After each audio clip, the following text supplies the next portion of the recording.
Capítulo 14. O plano para tirar a vida de Jesus.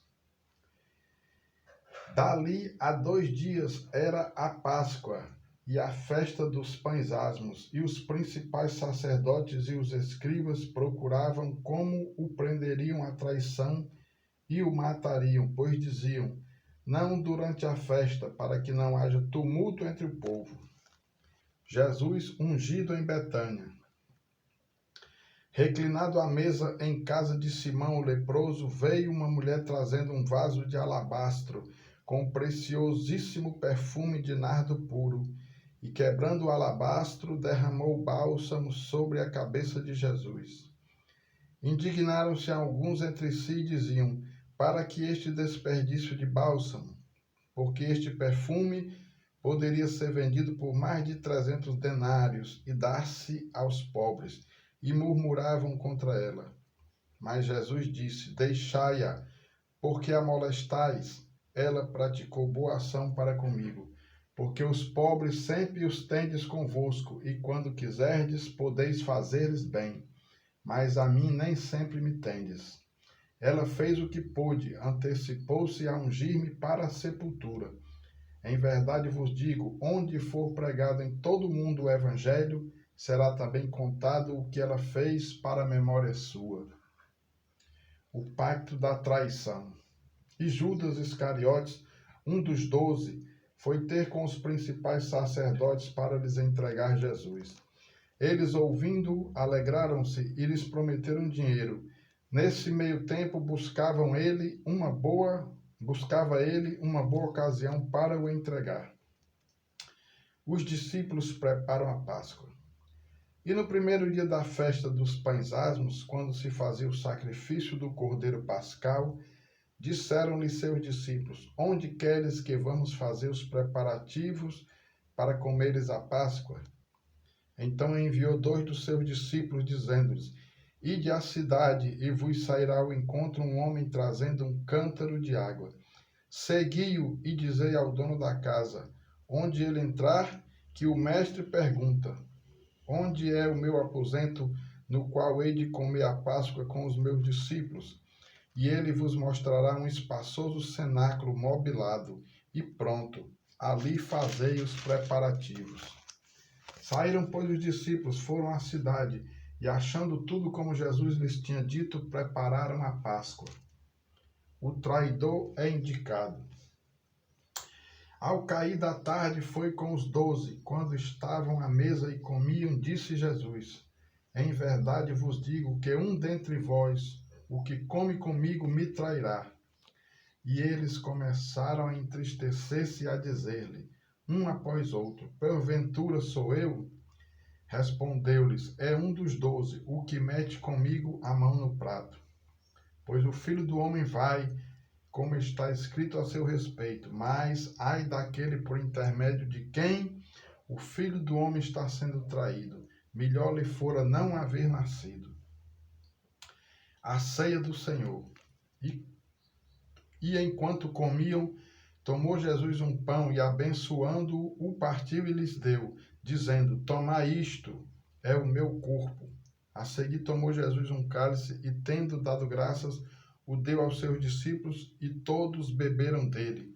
Então lhes disse: isto é o meu sangue, o sangue da nova aliança, derramado em favor de muitos.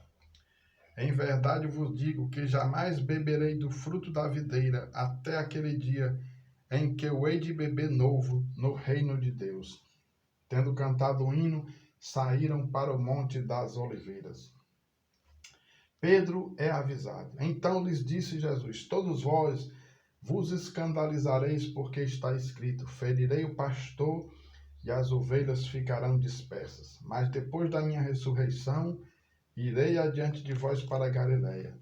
Disse-lhe Pedro: ainda que todos se escandalizem, eu jamais. Respondeu-lhe Jesus: em verdade te digo que hoje, nesta noite, antes que 2 vezes cante o galo, tu me negarás 3 vezes. Mas ele insistia com mais veemência: ainda que me seja necessário morrer contigo, de nenhum modo te negarei. Assim disseram todos. Jesus no Getsêmani. Então foram a um lugar chamado Getsêmani. Ali chegados, disse Jesus a seus discípulos: Assentai-vos aqui enquanto eu vou orar. E levando consigo a Pedro, Tiago e João, começou a sentir-se tomado de pavor e de angústia. E lhes disse: A minha alma está profundamente triste até a morte. Ficai aqui e vigiai. E adiantando-se um pouco, prostrou-se em terra e orava para que, se possível, lhe fosse poupada aquela hora. E dizia: Abba, Pai, tudo te é possível. Passa de mim este cálice, contudo, não seja o que eu quero, e sim o que tu queres. Voltando, achou-os dormindo e disse a Pedro: Simão, tu dormes?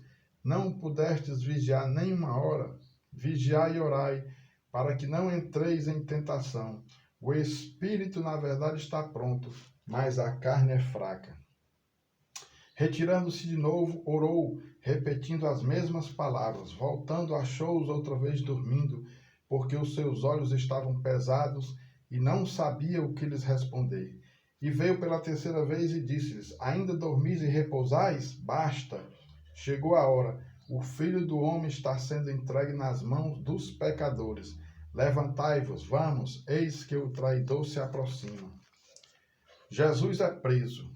E logo falava ele ainda, quando chegou Judas, um dos 12, e com ele, vinda da parte dos principais sacerdotes, escribas e anciãos, uma turba com espadas e porretes. Ora, o traidor tinha-lhes dado esta senha: Aquele a quem eu beijar é esse. Prendei-o e levai-o com segurança. E logo que chegou,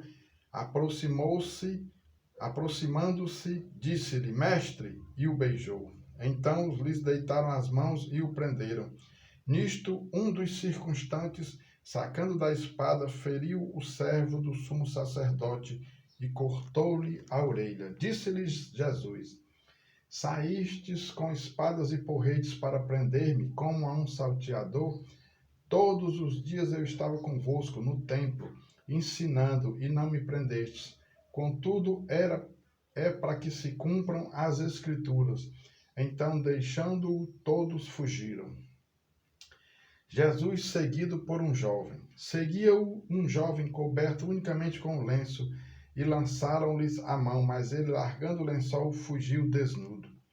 Jesus perante o sinédrio. E levaram Jesus ao sumo sacerdote, e reuniram-se todos os principais sacerdotes, os anciãos e os escribas. Pedro seguira-o de longe até o interior do pátio do sumo sacerdote, e estava assentado entre os serventuários, aquentando-se ao fogo. E os principais sacerdotes e todo o sinédrio procuravam algum testemunho contra Jesus para o condenar à morte, e não achavam.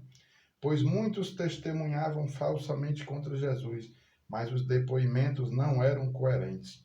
E levantando-se alguns testificavam falsamente, dizendo: Nós o ouvimos declarar: Eu destruirei este santuário edificado por mãos humanas, e em 3 dias construirei outro, não por mãos humanas. Nem assim o testemunho deles era coerente. Levantando-se o sumo sacerdote no meio, perguntou a Jesus: Nada respondes ao que estes depõem contra ti? Ele, porém, guardou silêncio e nada respondeu. Tornou a interrogá-lo o sumo sacerdote e lhe disse: És tu o Cristo, o Filho do Deus bendito? Jesus respondeu: Eu sou, e vereis o Filho do Homem assentado à direita do Todo-Poderoso, e vindo com as nuvens do céu. Então o sumo sacerdote rasgou as suas vestes e disse: Que mais necessidade temos de testemunhas? Ouvistes a blasfêmia que vos parece? E todos o julgaram réu de morte. Puseram-se alguns a cuspir nele, a cobrir-lhe o rosto, a dar-lhes murros e a dizer-lhe: Profetiza. E os guardas o tomaram a bofetadas. Pedro nega a Jesus. Estando Pedro embaixo no pátio, veio uma das criadas do sumo sacerdote, e vendo a Pedro que se aquentava, fixou-o e disse: Tu também estavas com Jesus o Nazareno. Mas ele o negou, dizendo: Não o conheço, nem compreendo o que dizes. E saiu para o alpendre E o galo cantou. E a criada, vendo-o, tornou a dizer aos circunstantes: Este é um deles. Mas ele outra vez o negou. E pouco depois, os que ali estavam disseram a Pedro: Verdadeiramente és um deles, porque também tu és galileu. Ele, porém, começou a praguejar e a jurar: Não conheço esse homem de quem falais. E logo cantou o galo pela segunda vez. Então Pedro se lembrou da palavra que Jesus lhes dissera: Antes que 2 vezes cante o galo, tu me negarás 3 vezes. E caindo em si, desatou a chorar.